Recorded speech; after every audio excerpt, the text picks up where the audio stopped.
All right. Hi, everybody. This is our CFB Talk 131. It's Tuesday night. We're always here to talk college football, and we'd love to hear from you. So just hit request from the Twitter app, and we'll get this going.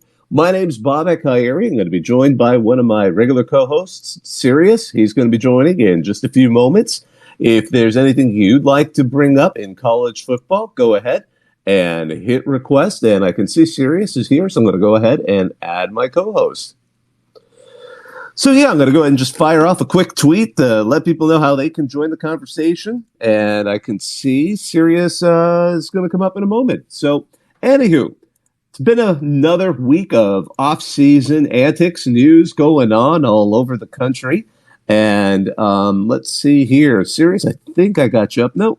Let me send you another invite. All right, there we go.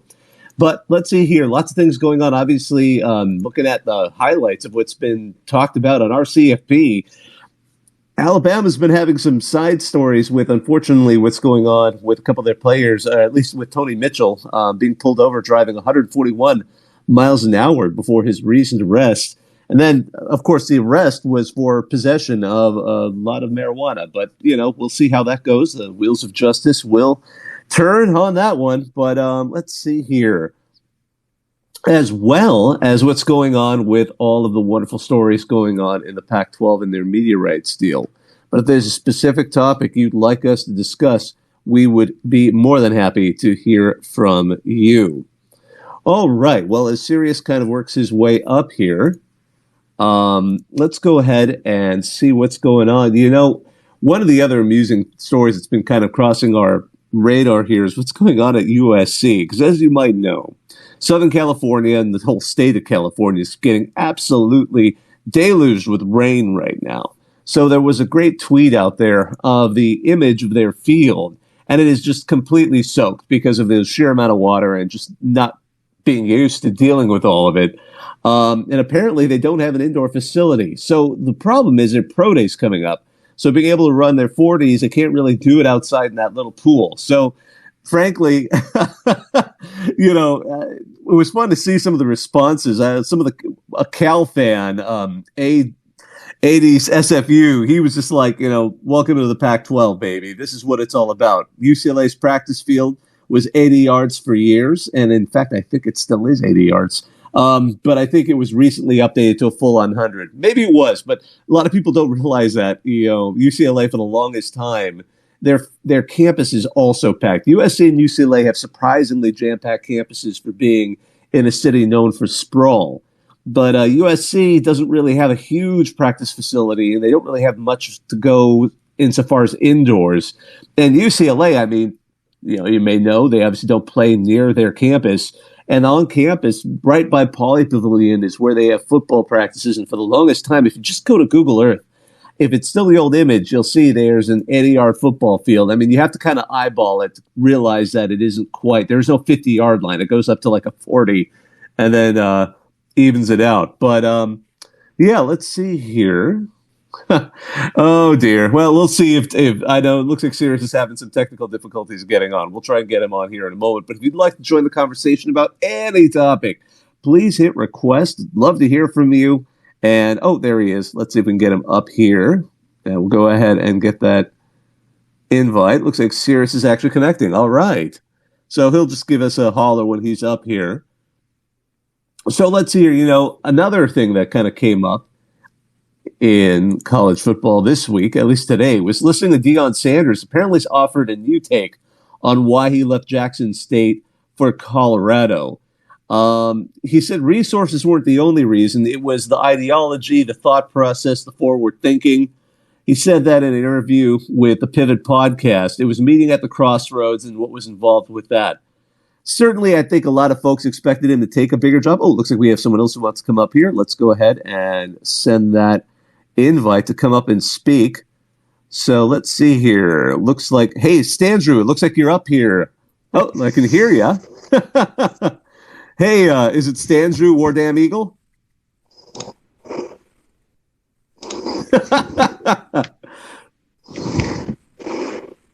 Okay, looks like I can't. He might not have realized he was up. Sometimes that happens, and it looks like Sirius is trying to get up again. But if you'd like to request and come on up here, we'd love to hear from you. Um, kind of going back to what I was just talking about, with Deion Sanders giving a little more to why he left Jackson State, although frankly it feels a bit more of just talking about new ideology, new things like that. He certainly, I think one of the top comments on our CFB from Art 8, anyone who thought Deion wanted to coach at an HBCU for life is kidding themselves, and then blame Deion when their own assumptions didn't pan out. I kind of get that. I think a lot of folks didn't realize. I didn't want to appreciate the fact that he did have eyes on trying to achieve. Let's see here. I got someone else coming up here. Hey, Woodmoss 9 or Woodson Moss 9. We'd love to hear from you. Feel free to unmute. Sanders. Off topic from Deion Sanders. But what are your thoughts about Cam Newton coming to Auburn's Pro Day today? Good or bad thing for the program? Maybe taking a little attention away from the guys that are actually trying to get drafted? Would love to hear your thoughts on that. That's a great question. And, I think you hit both sides of it. Both sides of that particular topic, because it's great to have him on campus because he's still Cam Newton. A lot of folks are going to see that, especially recruits, and see a big name coming back to the program, somebody who is a superstar, and that kind. And it certainly helps, where you've got a coaching transition to show that there's support coming from some of the biggest alumni. But to a lesser extent, I could see some concern about taking attention, but the folks who are there for Pro Day to actually test guys to see if they're ready to be in the league and where they should rank, they're not going to be distracted by that. They're going to be totally focused on what's going on, from the student athletes themselves, from the future draft prospects themselves. But it's an interesting one. What are your takes? What's your take on it? I think overall, as an Auburn fan, getting Cam back involved is big for us, especially with recruiting, just like you said. And the last thing for me, but kind of a follow-up question, this tends to be a hot take for a lot of people, but Cam Newton's season 2010 or Joe Burrow's 2019 season? Wow, that's a good those are both excellent seasons for guys who, obviously just had, you see what they were before and what they were during and then what they were after their tenure there. That's a tough one. Those are two of those great kind of players that, looking back, really were a huge reason why national championships happened for those programs, for sure. I don't know. I don't want to say recent. I'm afraid of letting recentism kind of pop in there with Burrow. But certainly both of them, you see how they did. Maybe to a lesser extent Burrow, because not lesser extent, but what I'd give Burrow a little bit more of an edge, only because we watched how much of a dramatic, drop off it was for Orgeron at LSU immediately afterwards. So I think we could say that, but at the same time, no, that's a tough one.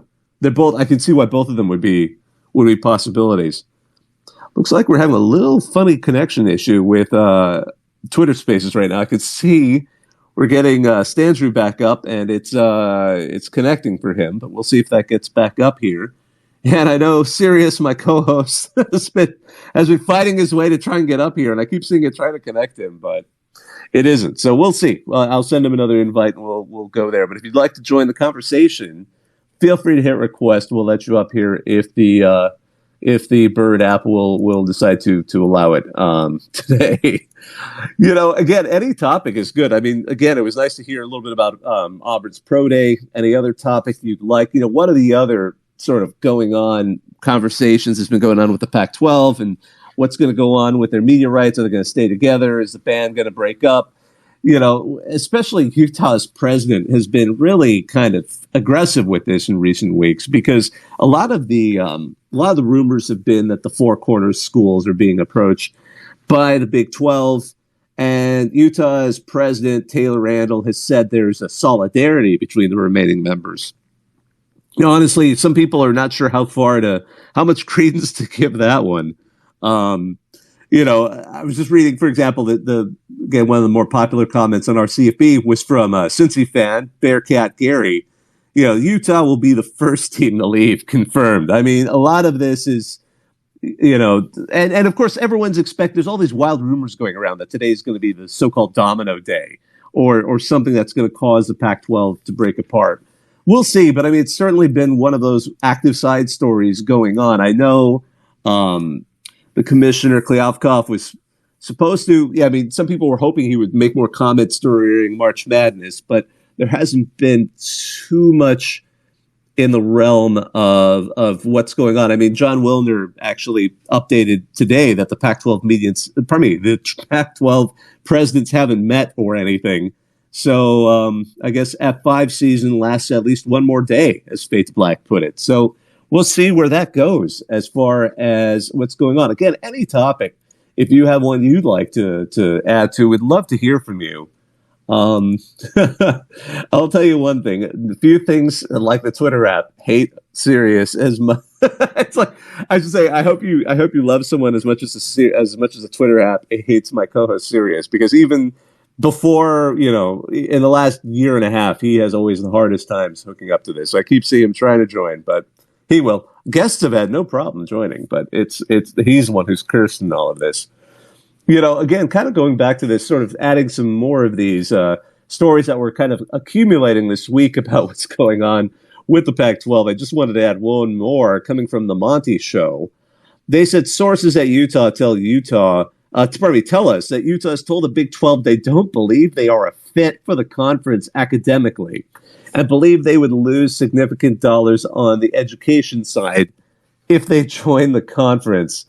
I mean, that one, I think it was epitomized by, again, another Cincy fan, Tim Tom, 8921. He's like, what, are they saying we're stupid?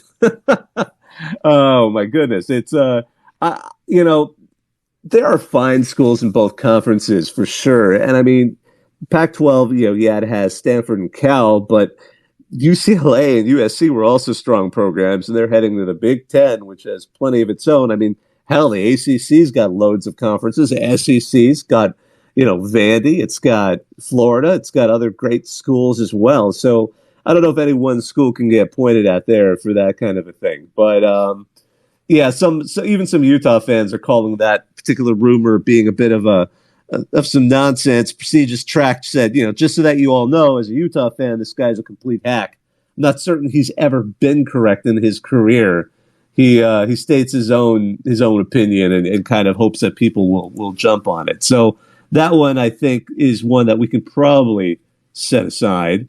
Again, another interesting. One of the other comments that's been interesting, and this one was a rumor that came off of another one off of Twitter. But again, this one has more intrigue to it because it comes from a New York Post sports media columnist, but the New York Post has actually always been fairly good about media posts, about media information. They've got a couple of reporters there, regardless of what you think of that paper, that actually tend to know the sports media world pretty well. And one of the more interesting things coming out of it is that if the Pac-12 were to eventually return to ESPN, it would mean that they were willing to take less money in exchange for exposure. And at this point, a deal with ESPN is not close. Oops, let me see here. Sorry. So again, one of those interesting kind of aspects of that is, the idea of a conference being paid in exposure, but I'm not quite sure what you could even do in the Pac-12 in this situation. They're struggling to get anyone interested. Is it going to be Amazon? Is it going to be Apple Plus? Who's going to pay for their media rights, especially when it seems like there's some uncertainty to the membership? Will Washington and Oregon leave? Will they get poached by the Big Ten?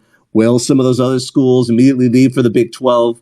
So I think it's becoming problematic to attract television rights. Certainly adding a San Diego State and an SMU would certainly do something towards adding eyeballs. I know they're thinking about also adding Colorado State, although they wouldn't really add a whole lot, although it'd certainly give some fit for Utah and Colorado. And then I know there's some rumors about who a fourth team would be if they were to add four. But certainly I think that's been one of those ongoing questions there. But the idea that the conference would need to reestablish itself and basically take a financial hit on less funding or getting a discounted rate or being paid a discounted rate by ESPN. I'm not sure if they would agree to that. That would be a real moment of awkwardness for them. And I could see the benefit of maybe perhaps building an audience once more. But I can't see the Pac-12 is far too proud to probably go for that. And if they do, that would be a terrible sign for them. And it would be easy to see why some of their other members might bail at that point. So again, if you'd like to join the conversation, please hit request. We'd love to hear from you as we're heading into 15 more minutes of our weekly half-hour off-season show. One of the other stories so it was from The Athletic, but they were talking about the fact that Jimbo Fisher and Bobby Petrino could be now the awkward opening of Texas A&M's fascinating experiment. I think one of my favorite suggestions of the fact that obviously Petrino's now over there, it came from Casa Air, Georgia fan. I, for one, think it would be awesome if Jimbo rode a Harley out of the tunnel for one game with Bobby riding in the sidecar. I think that would be spectacular. For those of you, I mean, gosh, time passes. I assume everyone remembers the story. For those of you who somehow may not remember, Bobby Petrino was back at Arkansas, good head coach, kind of problematic off the field antics. And he got fired after, of course, he was caught. I don't know if they ever 100% said it, but he was caught with someone he was probably having an affair with on a motorcycle, who got in a car crash, appeared at a presser right afterwards. They were both on the motorcycle together, allegedly. Then he appears at that press conference with the neck brace and some blood on his face. And that kind of led to his demise over there. So that comes from that suggestion. That's where that suggestion was at. Looks like we have Standards wants to come back up here. So let's see if we can get that connection to work. Listen, can you hear me? Not at all. Yeah, I can hear you now. I don't appear to be able to hear you. Oh, I can hear you. You can't hear me? Hold 1 second.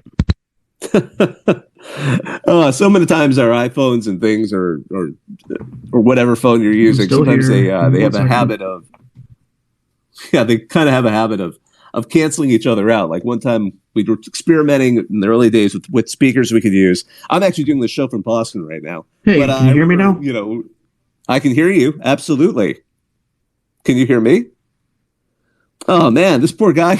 we can hear him, but he can't hear us. That's great. The royal we apparently. But we'll figure something out. I wonder all right, what's going on there. I appear to be on. I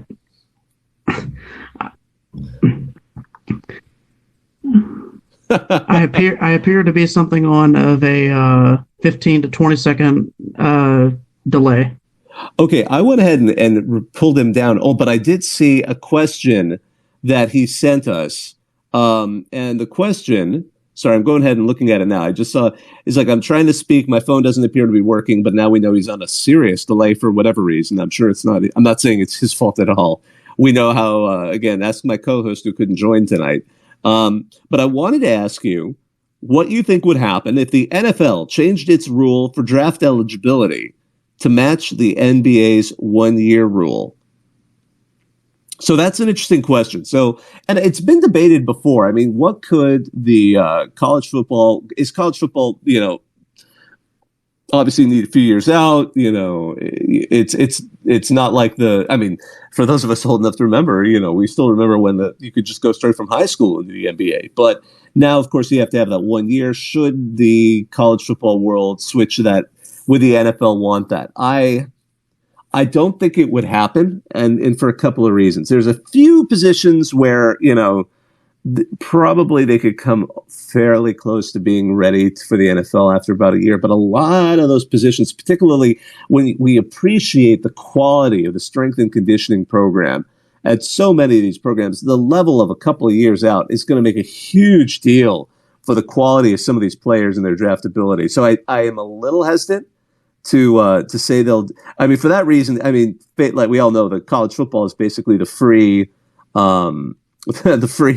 minor leagues and development league for college football for the pros. At the very least, now that with NIL and things, they're getting a little more compensation for that work. And in case they don't quite make it over there, at least they're getting some compensation for all that time and effort they're putting in. But I'm not sure they'll do it just for that reason, just because the NFL is getting such a sweet deal from those 2 years out. And there is some decent argument, whereas coming out of high school, you could have a guy like a LeBron or a Kobe or some of those others back in the day before they got the 1 year rule back in.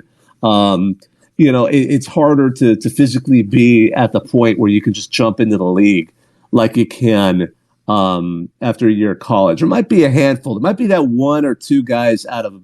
So that's a good question. I mean, would you end up with a bunch of people who would then try to leap into the NFL after 1 year and just kind of not get picked and kind of screw up their chances, or do you have some sort of option where they can immediately jump back in as long as they don't get an agent or something? I know they've had that rule when they were trying to fix some of the previous issues, but that's a tough one. I'm not sure. It's a great question, Joe, and I'm glad we were able to get to that, even though I had to read it aloud.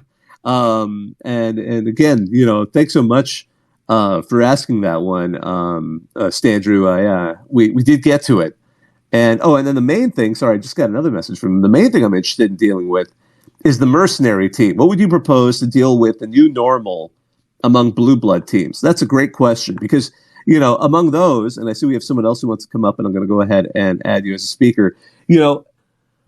That's going to be a tough one because the transfer portal is more, and the transfer portal and NIL, that kind of 1-2 punch.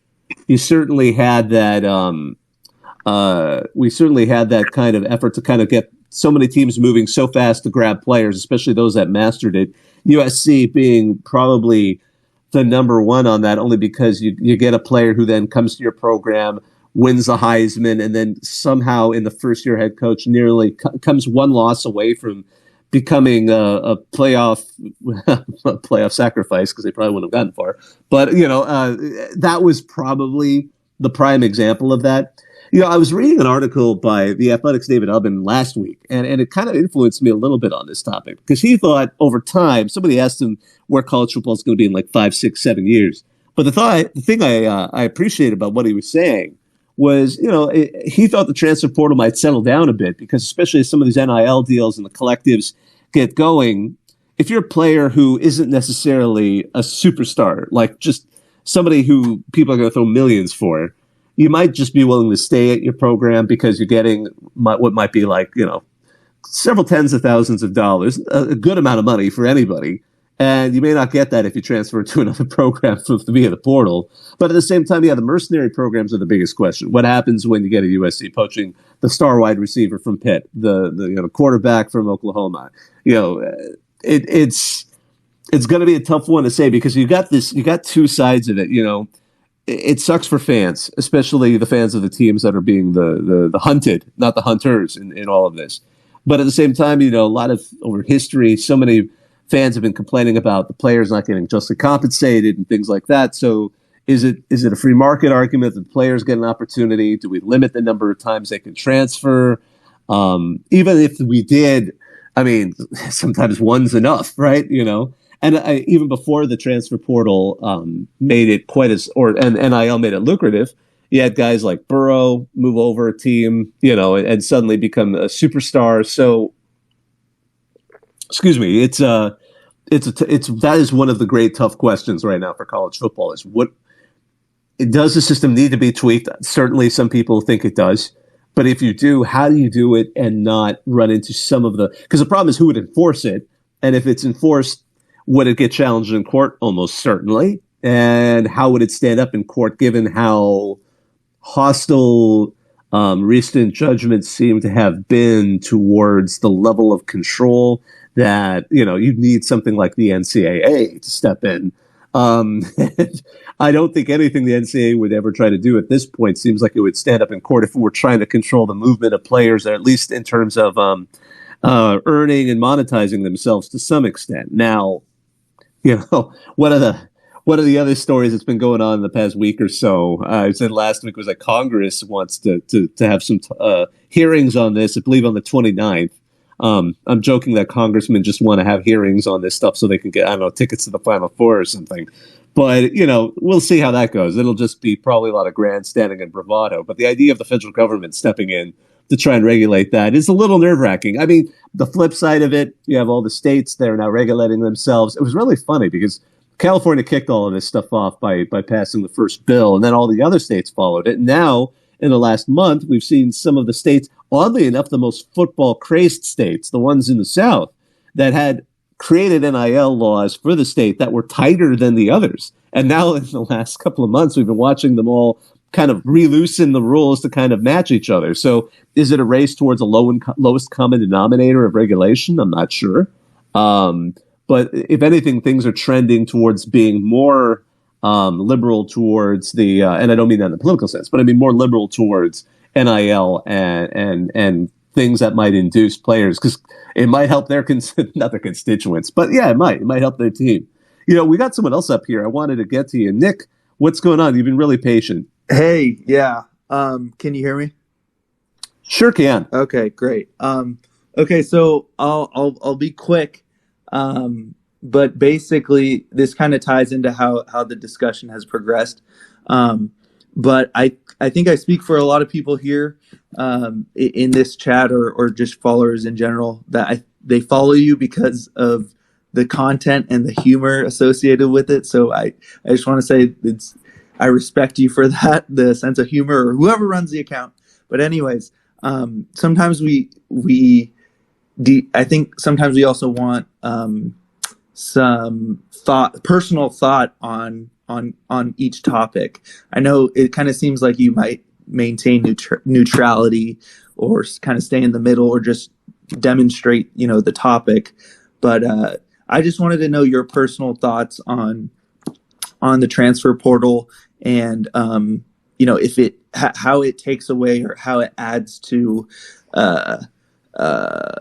just the college football game in general. And I want, sure. And I want to also you can also, make comparisons to, for example, the one and done rule in college basketball. I feel like that has kind of, a lot of one and dones has taken away from the basketball experience in general as a sport.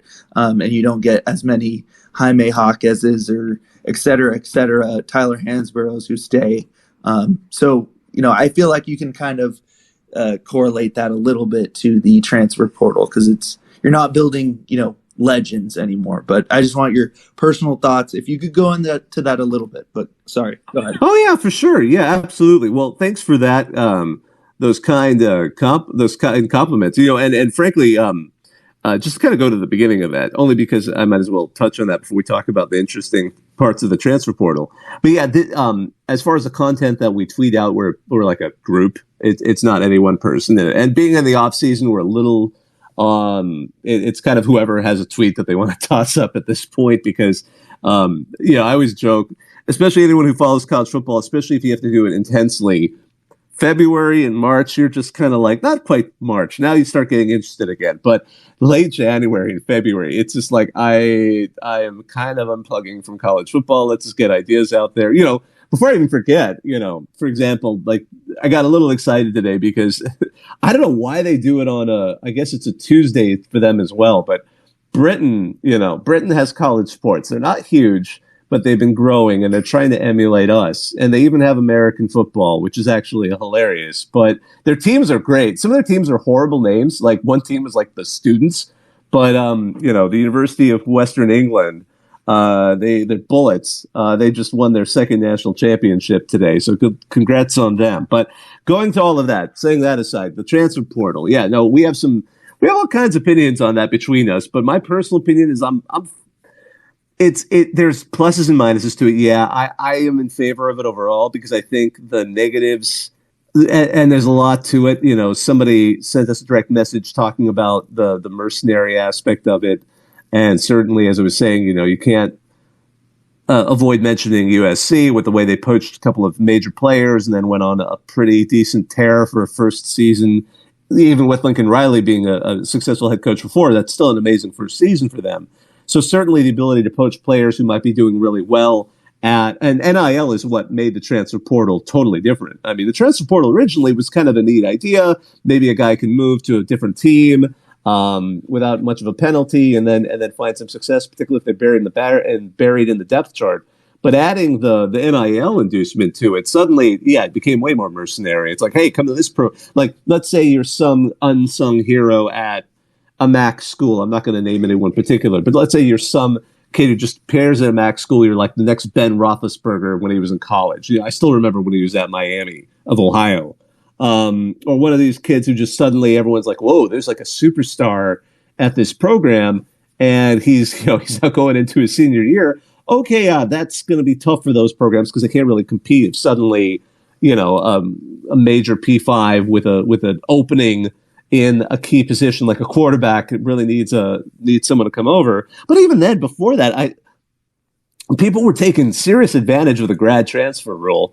That was hilarious. It was like, what was the graduate transfer rule? It started out as like you get that extra year without a penalty. You didn't have to sit out as long as the other school offered a major that your school didn't offer. I think that was the way it was supposed to work. And gosh, I'm sure schools were coming up with all kinds of creative ways to create an extra year of a graduate degree to make that work. And we saw some stellar examples of quarterbacks, especially taking advantage of that grad transfer rule. So that has certainly existed at one point as well. But going over to what's going on now in this particular situation, it sucks to see how, again, star players can get poached. It stinks to see that. It kind of ruins it. It takes the wind out of the sails for a lot of fans of these programs that are the hunted rather than the hunters. But on the whole, I mean, I'm not sure because, I mean, it's like the players are the ones benefiting from it. I think hands down, you could say a player is the one benefiting from that kind of deal because you get induced to come in, maybe get some nice money, some good endorsements, or not quite endorsements, but name, image, likeness deals. And I sympathize with them because there's so many players who you think are going to be superstars, and then just some freak injury happens. Freak injury is not even the wrong thing. It's a contact sport. Injuries happen all the time, and when their career gets cut short, you feel terrible for a lot of these guys. Whatever stage of their season they're at. So to see some of them get opportunities to get paid, it's kind of there's good and bad to it. But I'm on the whole, I lean towards it being good. And it looks like we have one more person who wanted to come up here, only because we usually wrap up after about 30 minutes, but I don't mind kind of letting at least one more person on here. Sidelines West Point, what's going on? Love to hear from you. Hey, I just wanted to throw something in real quick about the transfer portal and the NIL and all that stuff. I'm not really I'm not a big libertarian guy, so to speak, but I do think that this is a situation where the market will sort of resolve itself. I mean, it's going to be ugly the first few years. I think it has been. I think it probably will be for a few more years. I do think that this is mostly going to resolve itself, unlike the pros where you're chasing a contract. Maybe you go somewhere you don't want to go because they're going to give you the money. When you're recruiting in college, you've got to sell kids on this program. And it's like, oh yeah, I could go play for whatever, Lincoln Riley. That'd be great. It's like, right. Except that, 3 of the last 5 years, somebody who plays your position has come from a different school to be a 1-year starter. Is that the kind of school you want to go to? I mean, these are the conversations that recruiting people have to have with families. I'm an Army fan. Obviously, it's like us, Navy, and Air Force are the only schools where people only transfer out and there are no transfers in. Not that they can't, it's just that they don't, because that's how it works with the service academies. So not that we're producing lots of really high, it's not like we're losing lots of people every year or anything, but I know what it's like to be on the losing end of that. And I do think that it is going to resolve itself. I mean, we saw when the NIL came in, I know that for us in particular, our recruiting went way down immediately because a lot of mid to, I don't say low level guys who typically maybe would be getting recruited to us. All of a sudden it's like, oh, hey, I can go to, I don't know, Miami of Ohio or Fresno State or another sort of mid-level program where hey, they got an NIL for me. And then all of a sudden, the boosters of that school, they're 2 to 3 years in and they're like, hey, we're paying a lot of NIL money and we're not really getting a lot for it. This ain't University of Miami, this ain't USC or Oklahoma where they can just drop hundreds of thousands of dollars. So it's I feel like it's all going to kind of balance itself out. It's not going to be a perfect system, but it's not going to be the doomsday scenario. That's just my opinion. I've over time kind of leaned in that direction myself, only because, again, I kind of mentioned an article a little earlier in the night with David Ubben, was sort of asked where he thought football, he's a writer for The Athletic, but he's written for ESPN and a bunch of other places over the years. But they asked him where he thought football was going in the next 5 years, and he thought it was going to settle down. And I agree with you. It's the Wild West now, but it's not a Wild West that I think is going to continue, indefinitely. Only because, and I think you're right, you're going to have donor fatigue. I mean, I think part of the reason why we've talked about that whole fiasco with Florida offering supposedly just millions of dollars towards a quarterback, and then the deal fell through. I mean, sometimes there's going to be a point where, people are going to be like, there's some crazy oil money being thrown here or there. Maybe the Texas A&M fans have a certain tolerance that other fan bases don't for just throwing money. But still, there's going to be a point where, maybe people will get donor fatigue.